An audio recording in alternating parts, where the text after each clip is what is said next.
Assalamu alaikum, bonsoir à toutes et à tous et bienvenue, ravi de vous retrouver ce soir pour un nouveau numéro de cette émission. Il y a des soirs comme ça sur cette station, sur France Maghreb 2. Notre invité est l'auteur d'un ouvrage qui est sorti hier, il est intitulé « Les musulmans dans l'histoire de France ». J'avais fait une publication sur les réseaux sociaux, donc je pense que vous connaissez déjà la thématique de l'ouvrage. Cela contribuera également à mieux nous connaître, nous, les arabo-berbéro-musulmans de France, parce que ce livre apporte un éclairage particulier sur l'apport des musulmans à la France depuis des siècles, je dirais même 13 siècles aujourd'hui. Évidemment, cela est vérifié, vérifiable et évidemment constructif. Alors sur le plateau, pour m'accompagner, j'ai mon ami Mohamed Koussa, champion du monde de lecture rapide. Bonsoir à toi et bienvenue. Bonsoir à tous les auditeurs, bonsoir Fawzi, bonsoir Jamal. Et je présente notre invité. Il s'agit de Jamal El-Hamri, qui est donc historien.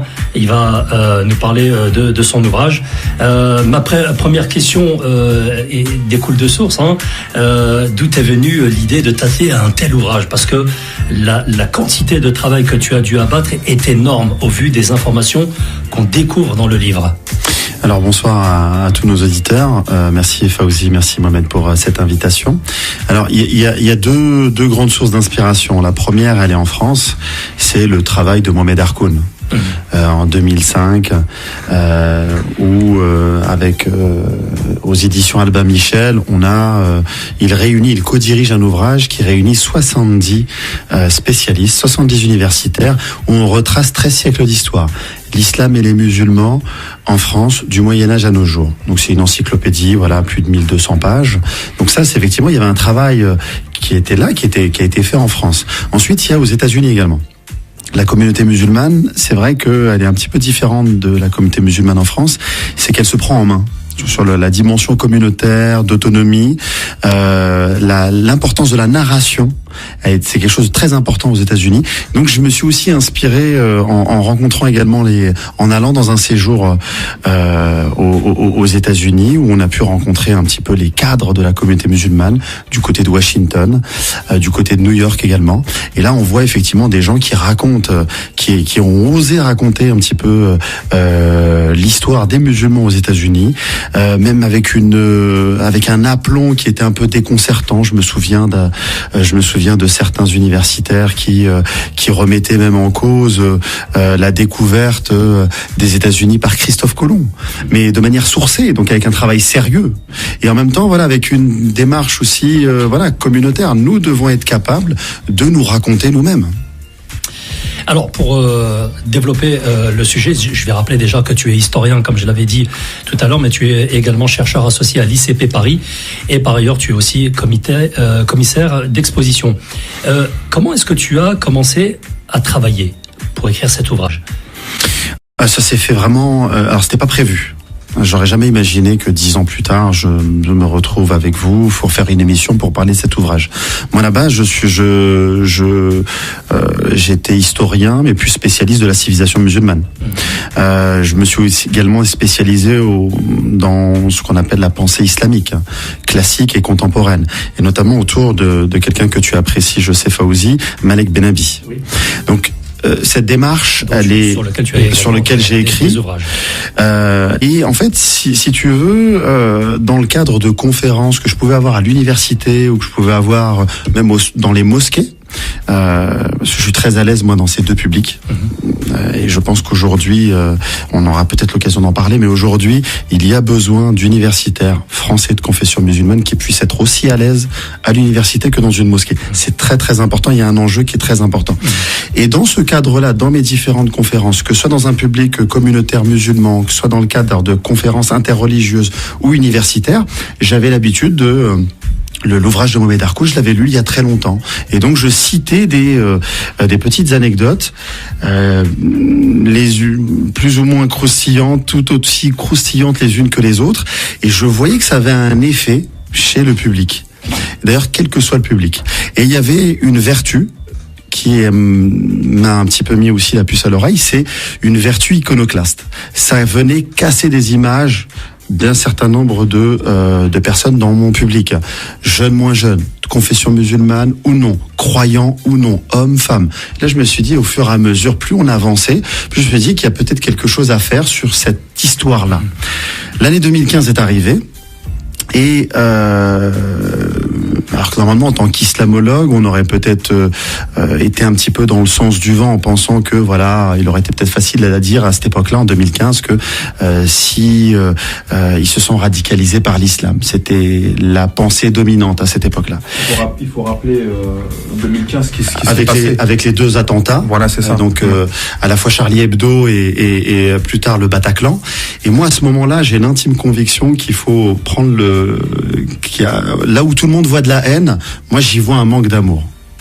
Et j'ai cette intuition que je vais avoir à ce moment-là, c'est de dire qu'il faut prendre vraiment le contre-pied de toutes les démarches que l'on voit. Démarche frontale de lutter contre la radicalisation. Si on fait un bilan sur les 8 dernières années, on voit que ça n'a pas donné grand-chose. En revanche, quand on voit des jeunes français qui, au nom d'une idéologie terroriste, qui instrumentalisent une aussi belle religion que l'islam, en sont capables, alors qu'ils ont été formés à l'école de l'éducation nationale, à l'école de la République, de se retourner contre leur propre pays, c'est qu'il y a un manque d'amour. C'est qu'il y a un manque d'amour.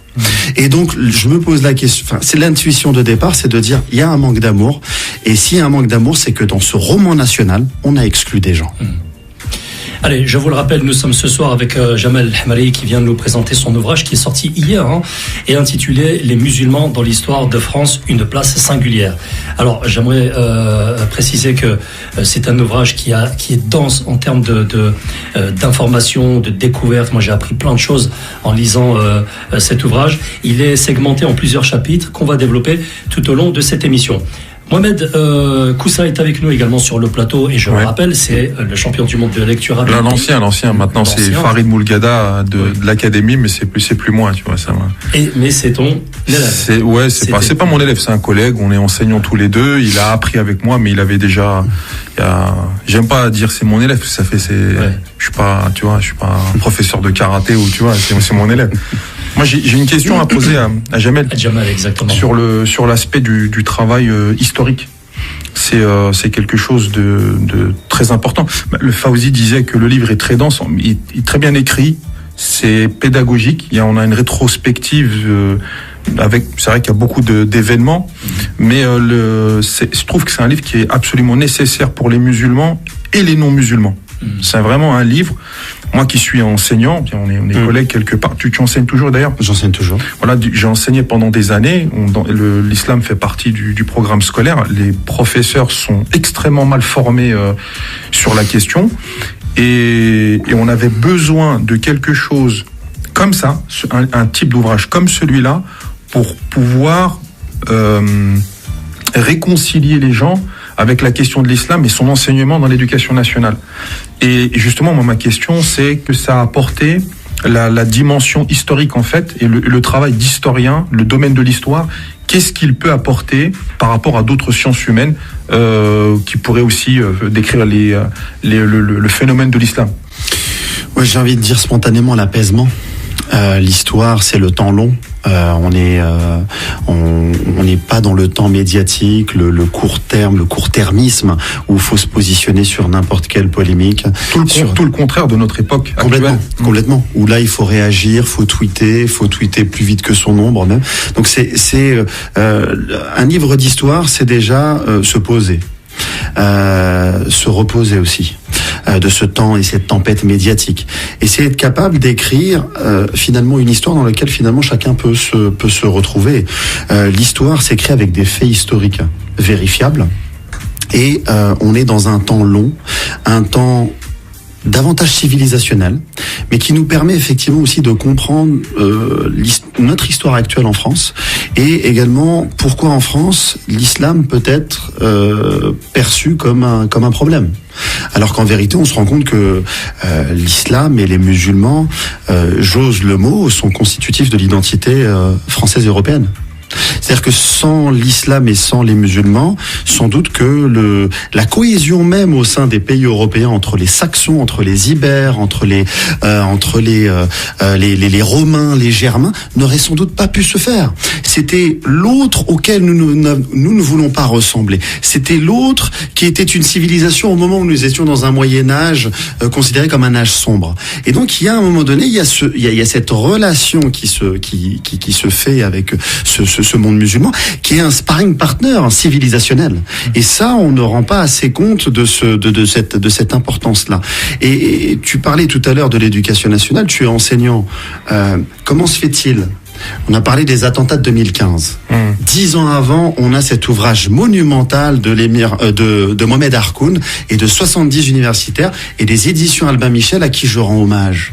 Comment se fait-il que ça n'est pas descendu, que le travail universitaire n'est pas redescendu au niveau des enseignements et n'a pas intégré dans un ensemble cohérent les programmes de l'éducation nationale? Et là, il y a une responsabilité historique. On ne peut pas se réveiller puis après dire, voilà, c'est de la faute de l'islam, c'est de la faute de ceci.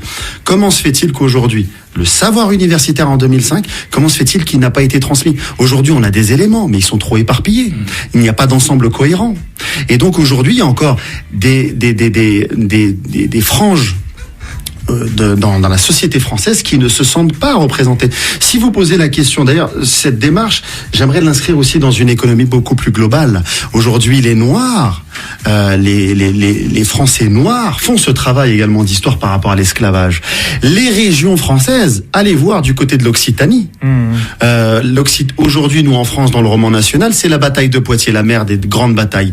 Allez poser la question à un historien en Occitanie, il vous dira non, c'est la première bataille, et ils ont raison, c'est la bataille de Toulouse qui stoppe vraiment l'élan des musulmans, pas la bataille de Poitiers. Et donc, il y a un certain nombre de franges dans la société qui essayent de dire que ce roman national qui a été forgé à la fin du 19e siècle, dans une France qui voulait, dans la Troisième République, tout centralisé, et à une époque également où la France était une puissance coloniale, qui a plein d'histoires qui ont été laissées à la marge, avec une violence aujourd'hui, parce que l'histoire est violente quand on l'écrit, parce que elle est violente face à tout ce que l'on laisse de côté. Bien sûr.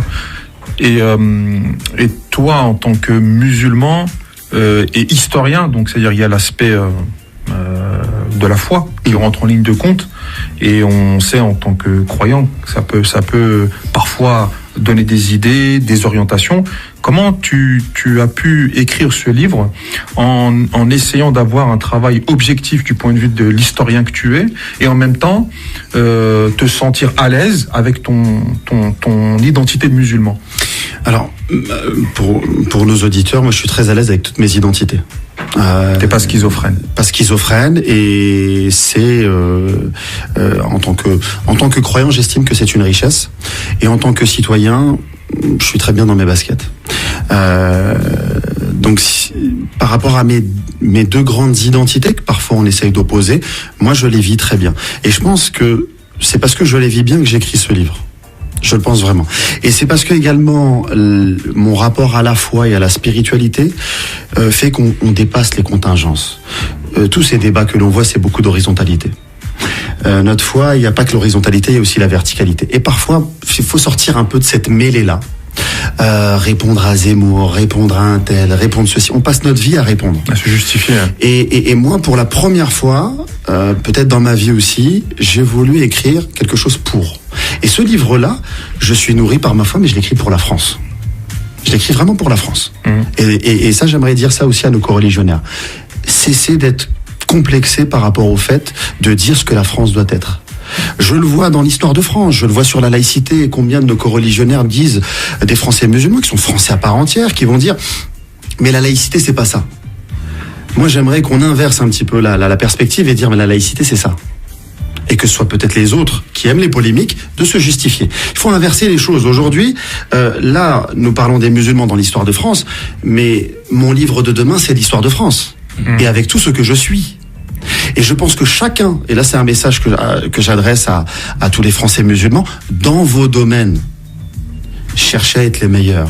Et dans vos domaines, essayez de comprendre la logique qui fait. Vous êtes historien, comprenez la logique, bien évidemment, comprenez la quintessence de l'histoire de votre pays. Mais si vous êtes un investisseur également, comprenez également l'histoire économique de votre pays. Que chacun comprenne de là où il est, finalement, ce qui fait la France. C'est aussi comme ça que l'on fait souche, sans forcément répondre à des injonctions d'être plus français que le français.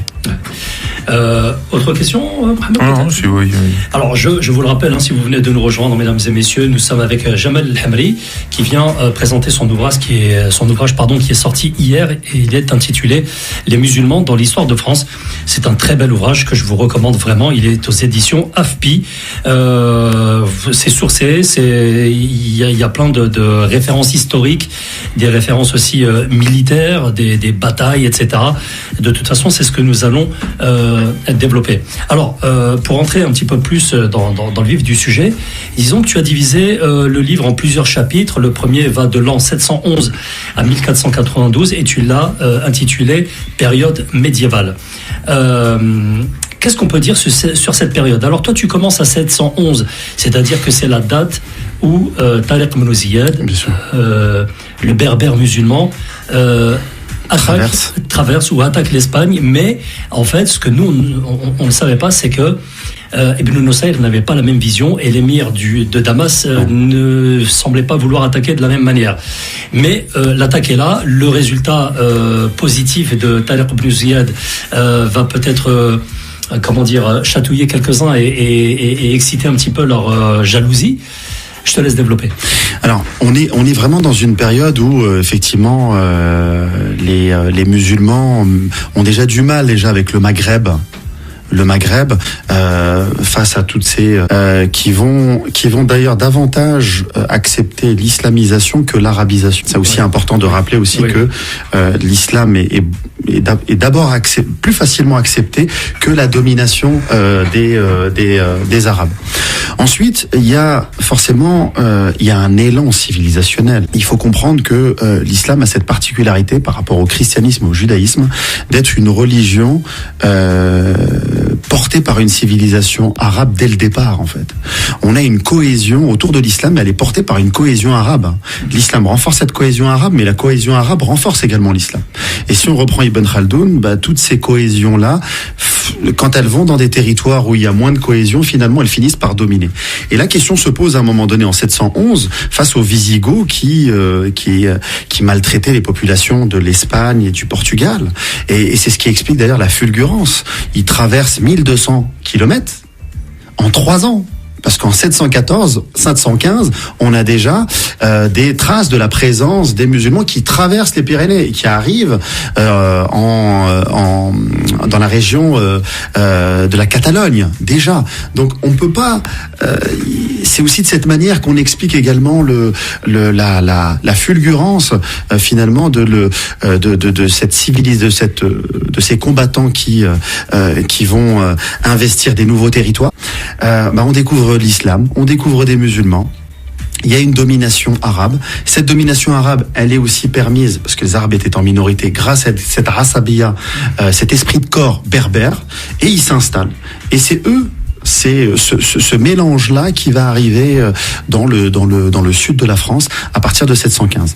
Et 719-720, on a un premier émirat musulman dans le territoire de la Gaule, qui est le territoire français. De Narbonne. De Narbonne, exactement. Ouais. Et l'émirat de Narbonne n'est pas limité uniquement à la ville de Narbonne, mais il va bien au-delà.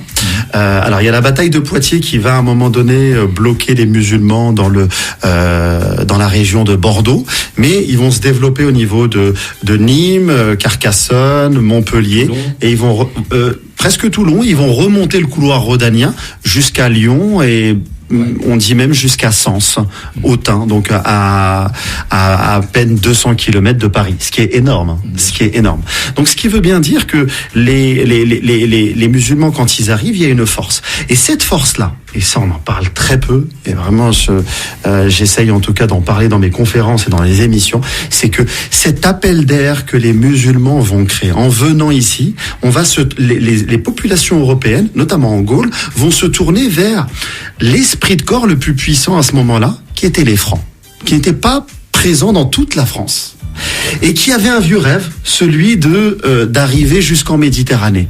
Et donc, il va y avoir une cohésion qui va se faire contre les musulmans à ce moment-là, entre les Francs et les Aquitains, qui, à la base, ne pouvaient pas s'encadrer. Mais un ennemi commun recréait de la cohésion. Ouais. Exactement. Et donc, ça, c'est déjà un premier rapport énorme. C'est-à-dire que s'il n'y a pas les musulmans qui viennent, il n'y a pas la nécessité pour les Aquitains de faire appel. Eux, d'Aquitaine, il ne fait pas appel à Charles Martel, son ennemi juré. Mais il fait appel parce qu'il y a une force irrésistible qui arrive du sud. Et donc, le premier grand apport, il est là. C'est qu'on crée une cohésion ethnique, identitaire, religieuse avec le catholicisme, parce que les Francs défendent le catholicisme dans le territoire qui est déjà un peu celui de la France que l'on connaît aujourd'hui. Et ça, c'est un apport majeur. On va s'arrêter pour de la publicité et on revient juste derrière.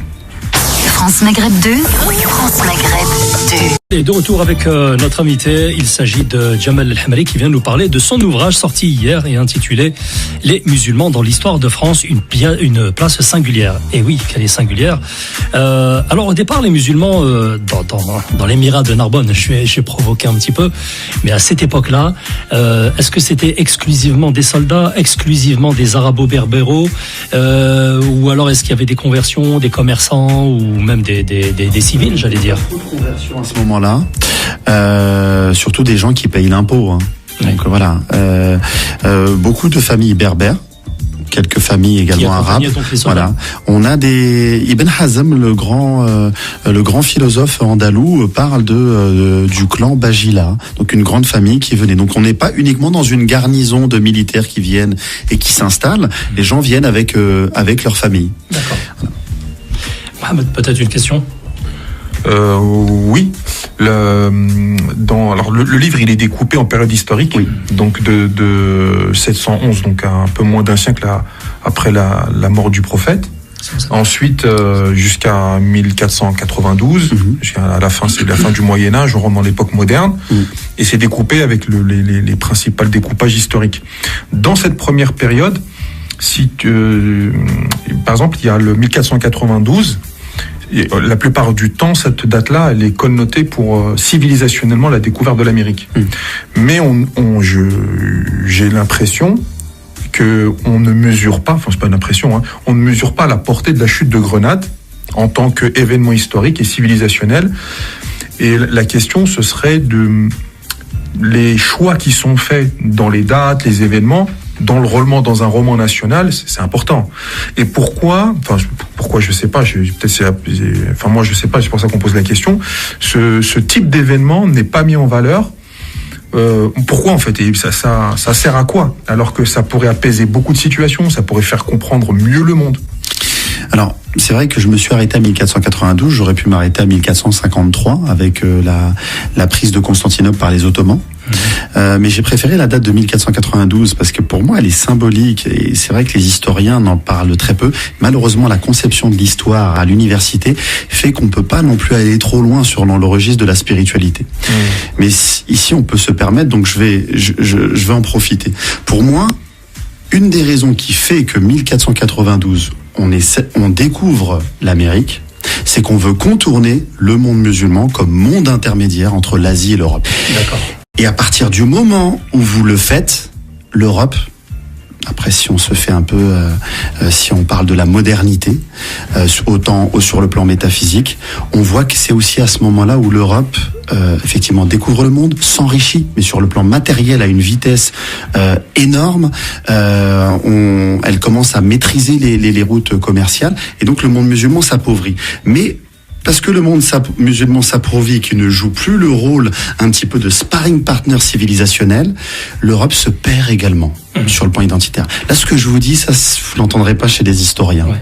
Mais pour moi, c'est ma conviction profonde qu'à partir de 1492, c'est à la fois la découverte de l'Amérique, c'est à la fois la chute du dernier émirat musulman à Grenade. Et les dates pour moi sont importantes. Et il y a des tournants comme ça, il y a des dates qui marqueront l'histoire. 1492 en fait partie. Et à ce moment-là, vous avez donc Christophe Colomb, il veut découvrir les Indes par l'ouest. Mais pourquoi? Il veut s'éloigner de qui? Du monde musulman. Les Portugais, ils passent par l'Afrique, ils ne connaissaient pas pourquoi. pour contourner les routes du monde musulman. Et en faisant cela, il n'y a plus ce sparring partner musulman en face, cette émulation, cette rivalité qui tire vers le haut. Et là, l'Europe, petit à petit, n'a plus son sparring partner. Et vous remarquerez que c'est aussi à ce moment-là qu'en Europe, on commence à se détacher du christianisme. Et c'est pas un hasard. C'est pas un hasard. Alors, tu relates aussi, tu évoques les relations très amicales entre Haroun al-Rachid et Charlemagne, qui étaient de grands souverains à leur époque. Il y avait déjà des relations qui arrangeaient et Charlemagne et Haroun al-Rachid. Pour les uns, il fallait combattre les Omeyyades, et pour l'autre, il fallait combattre les Germains, me semble-t-il, ou les Byzantins. Les Byzantins. Et plus loin dans l'histoire, tu m'as parlé de l'alliance franco-ottomane. Oui. Et ça, c'est très important aussi dans ton livre. En fait, ça traverse l'ensemble de l'ouvrage. Et pour répondre à la question de Mohamed, l'histoire permet aussi cela, d'apporter de la nuance, de tout simplement de montrer que l'histoire, c'est une variété de gris. Il n'y a pas du blanc ou du noir d'un côté. Et donc, on se rend compte que dans les périodes un peu de conflit, Charlemagne, carolingien, ne s'entend pas avec les Byzantins. Donc il va voir les ennemis des Byzantins qui sont les Abbassides. Les Omeyyades ne s'entendent pas, à Cordoue en Espagne, ne s'entendent pas avec Charlemagne, les Carolingiens. Ils vont voir les ennemis des Carolingiens, en l'occurrence les Byzantins. Et vous avez comme ça des diagonales, des alliances entre guillemets contre nature. Ouais. Pareil, l'alliance franco-ottomane. La France est menacée de disparaître, ou en tout cas d'être dissous dans le grand empire de Charles Quint. On disait que dans l'empire de Charles Quint, le soleil ne se couche jamais, parce qu'il y avait les possessions un peu partout dans le monde. Et il y avait que la France qui résistait. S'il y a une chose qu'il faut retenir dans l'identité française, c'est qu'on est des résistants.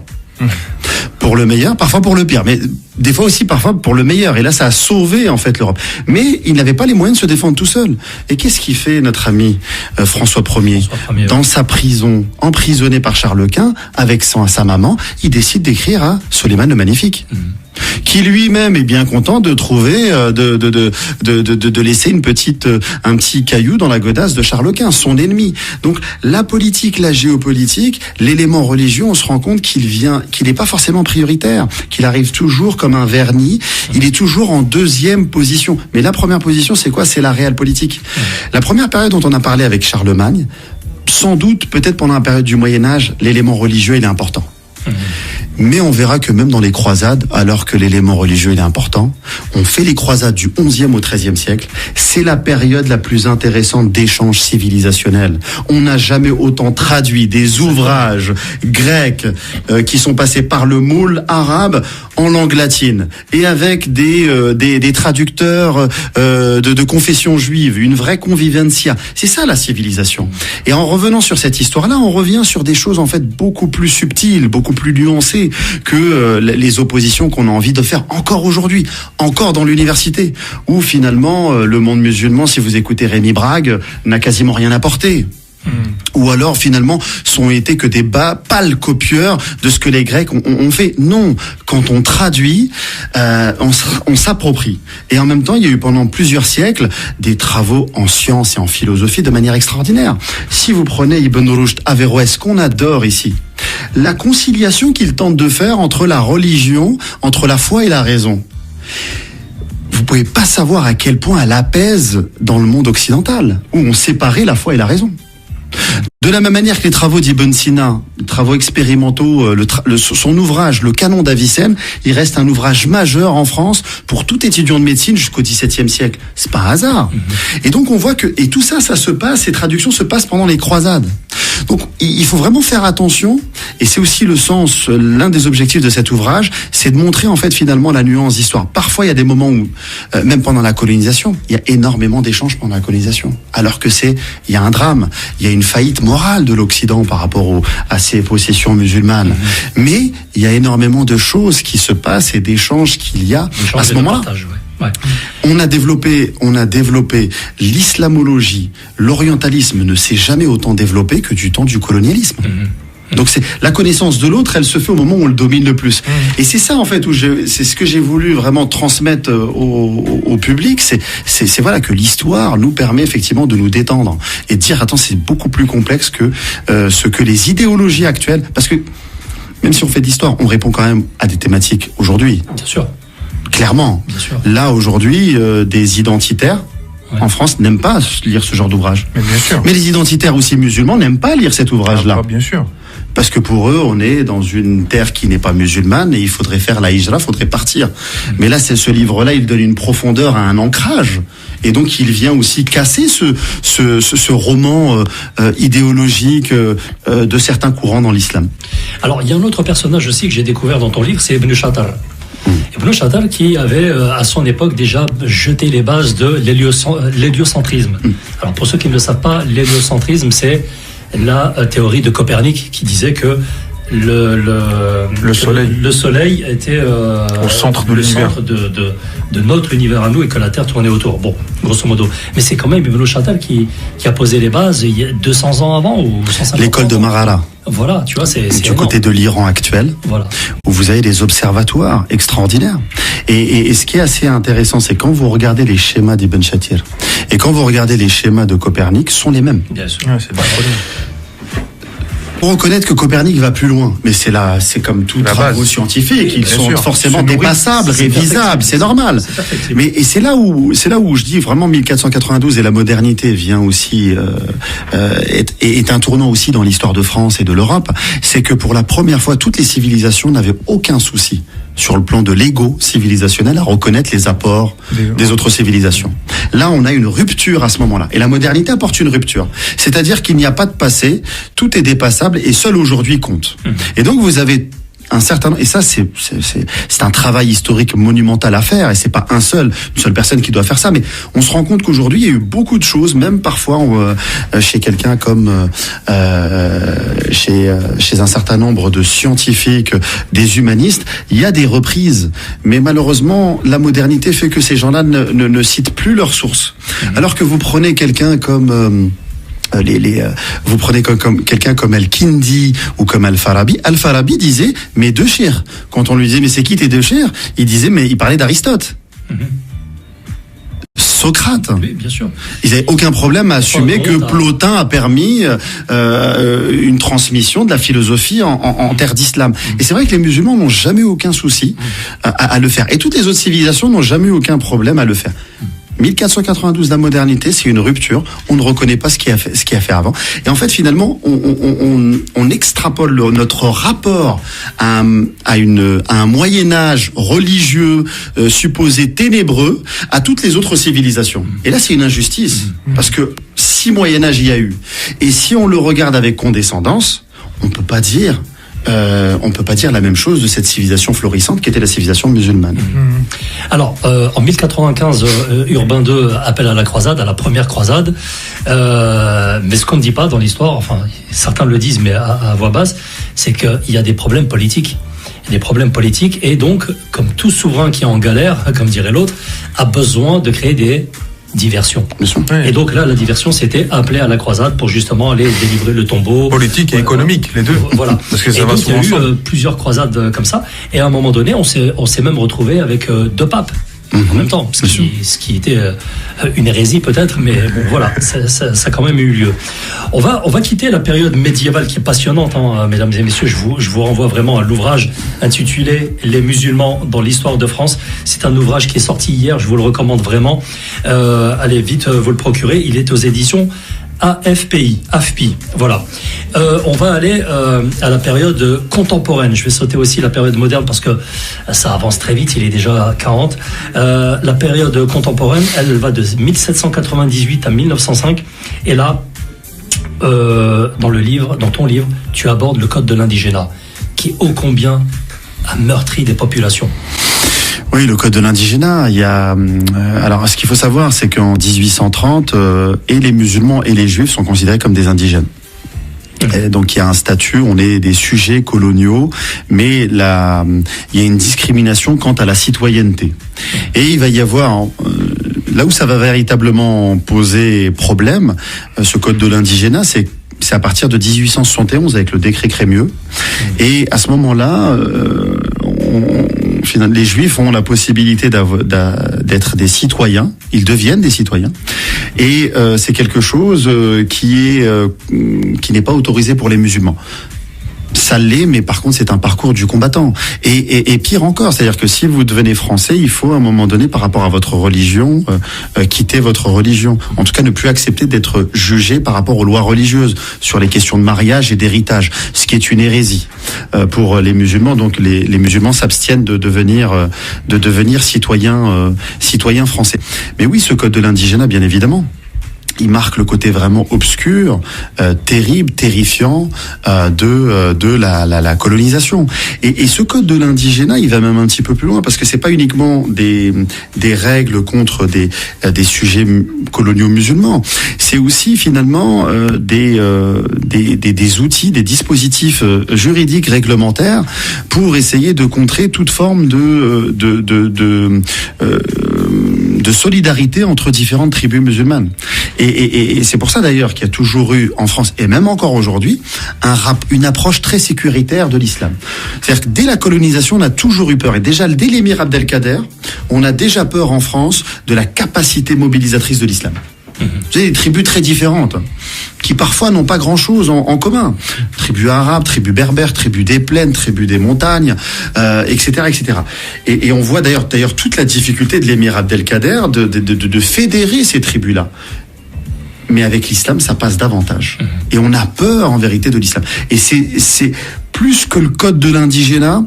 Il faut pas dissocier le code de l'indigénat de la politique musulmane française en terre d'islam, dans ces colonies musulmanes. Et là, il y aurait des dispositifs, des approches sécuritaires. Aujourd'hui, il y a encore des traces, hein. Il y a pas si longtemps, en 2017, François Fillon se présente aux élections présidentielles. Dans son programme, il parle d'une gestion administrative de l'islam de France. La gestion administrative de l'islam de France, c'est la Deuxième République.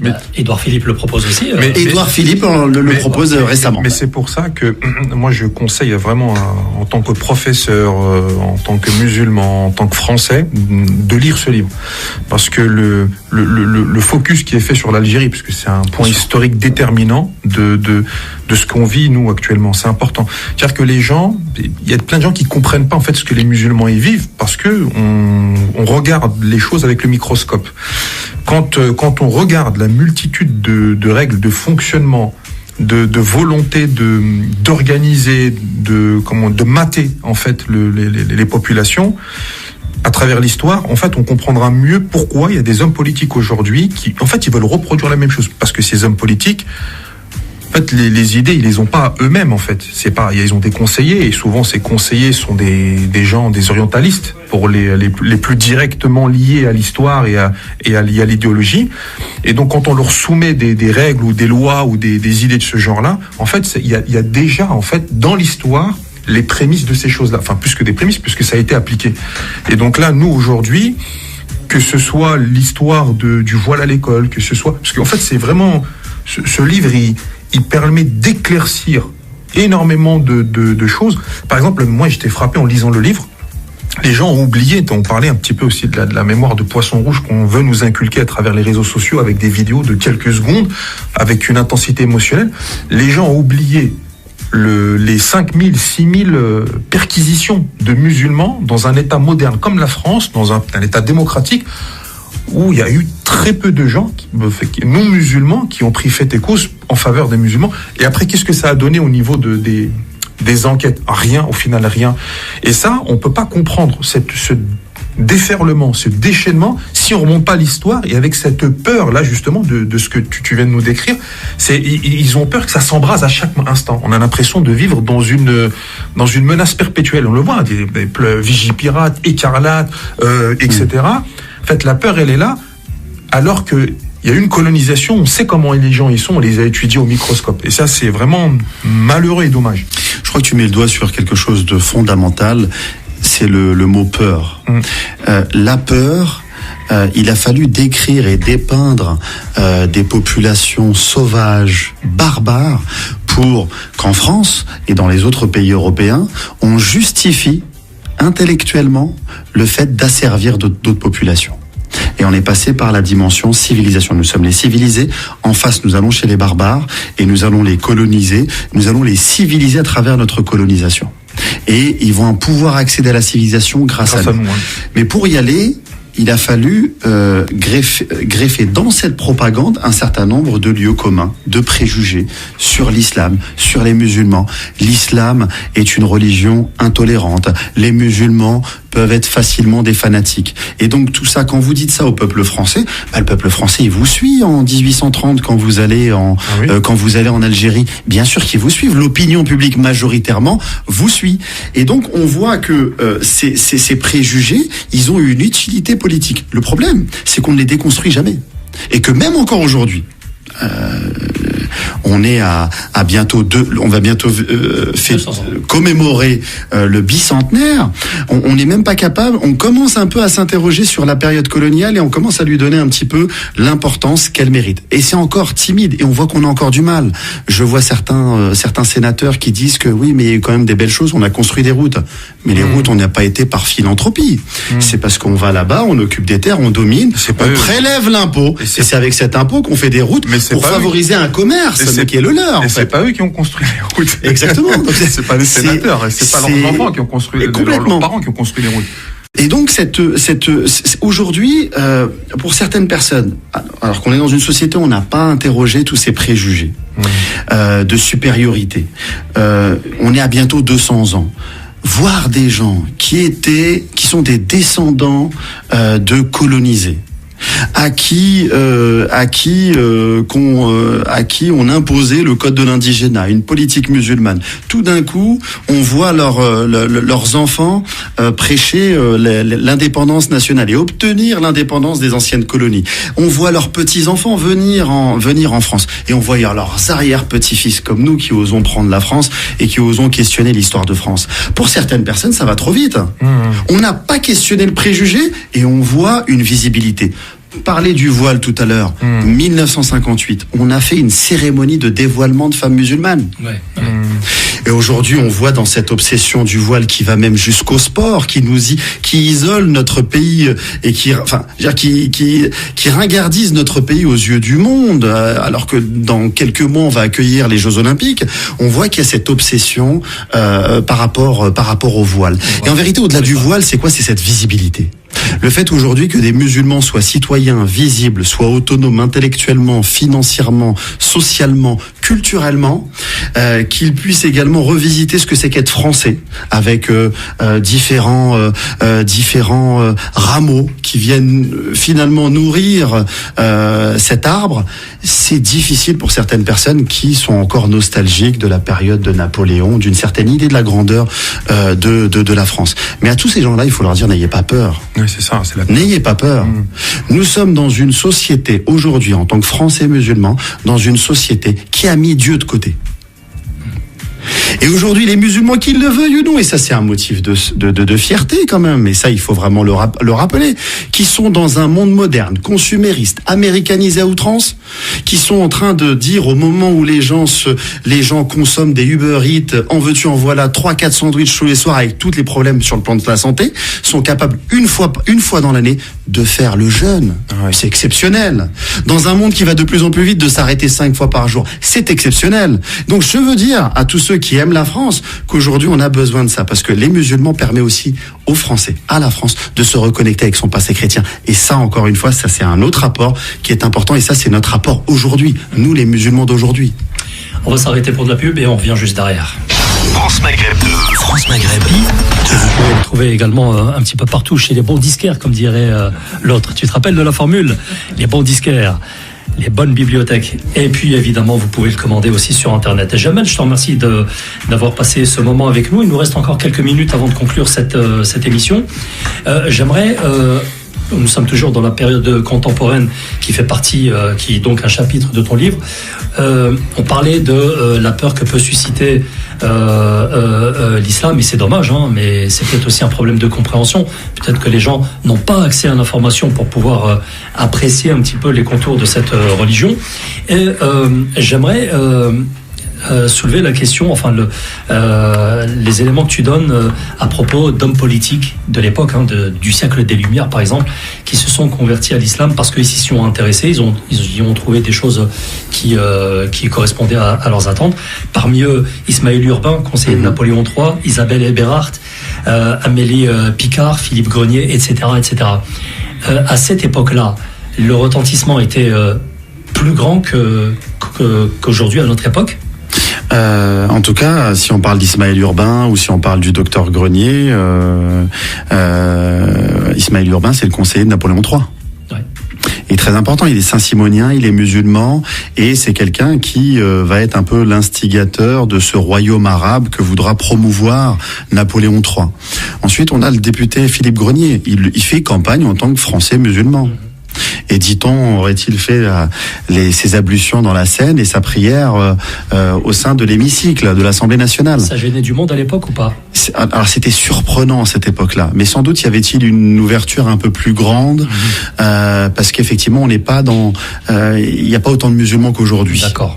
La grande mosquée de Paris n'est pas encore construite. Oui, ça restait exotique. Exactement. Et puis ça fait partie de l'empire colonial. Finalement, ça le justifie d'avoir aussi des musulmans sur le territoire français. Les conversions si elles gênent, c'est plutôt aujourd'hui. Oui. Oui. Parce que finalement, malgré toutes les attaques de l'islam, des musulmans au quotidien, par des télés, par des radios, il n'y a pas besoin de les citer, mais tout le monde, aussi. des polémistes qui font même campagne sur des thèmes islamophobes. Et qui quelque part vivent grâce à l'islam. C'est l'islam, ça arrange tout le monde. Exactement. C'est ce que je disais tout à l'heure. Exactement. L'apport de. C'est ça. Et donc c'est des gens qui vont aujourd'hui investir dans une histoire de France complètement fantasmée sur la bataille de Poitiers, sur la théorie du grand remplacement, etc., etc. Et donc aujourd'hui, malgré tout ce qui se dit, malgré les discriminations des musulmans dans les loisirs, dans le sport, qui touchent très souvent 3/4 du temps les femmes qui ne sont absolument pas soutenues ou quasiment pas par les féministes. Au moment où de MeToo et au moment où on essaye de libérer la parole de la femme, et à juste titre, la femme musulmane semble être un peu exclue des Jeux Olympiques, par exemple. Les Jeux Olympiques, etc., etc. Donc aujourd'hui, malgré tout ça, il y a énormément de gens qui se convertissent à l'islam. Et aujourd'hui, la religion musulmane, elle rayonne, qu'on le veuille ou non, malgré ses difficultés, malgré que quand vous êtes à l'intérieur des communautés musulmanes, les musulmans sont pas contents de la communauté musulmane. Ils aimeraient la voir plus forte, plus rayonnante, qui se protège davantage pour qu'on préserve sa dignité. Et elle aimerait, du coup, parler un peu plus de religion. Aujourd'hui, moi, j'ai des amis qui sont catholiques qui me disent, mais heureusement que vous êtes là parce qu'on peut parler de Dieu. Vous vous rendez compte qu'aujourd'hui, nous sommes dans un pays fille aîné de l'Église où on a nos concitoyens chrétiens qui peuvent avoir des difficultés à parler de la religion. Et je trouve que la présence des musulmans permet d'apporter de la verticalité. Alors, sortir de ce monde. Et je trouve que c'est extrêmement important comme apport. Moi, je me suis toujours posé des questions en tant qu'intellectuel musulman, dans des conférences au sein de la communauté musulmane, où je disais, mais c'est quand même assez fou. Là, on fait 13 siècles d'histoire. On voit qu'il y a eu quand même beaucoup de conflits entre le monde occidental, européen, le monde musulman. Et pour la première fois dans l'histoire de ces deux civilisations, vous avez la venue de millions de personnes et qui se fait de manière pacifique. Et qui bouleverse en vérité intellectuellement, spirituellement les deux sociétés. Et donc aujourd'hui, les musulmans devraient se poser la question qui me semble fondamentale, c'est aujourd'hui pourquoi Dieu a amené les musulmans ici en France ? Quel est leur rapport en fait ? Pour quelles raisons les a-t-il amenés et quelle doit être leur vocation ? Là, je me fais Malek Benabi. Et c'est important. Quelle est la vocation de l'islam et des musulmans en France ? Et c'est en répondant à cette question, en faisant de l'histoire, qu'on retrouve de l'autonomie intellectuelle, qu'on ne répond plus aux polémiques, et qu'on peut enfin dépolluer de toutes ces polémiques, être dans un témoignage spirituel, religieux, citoyen envers la France, qui est notre pays.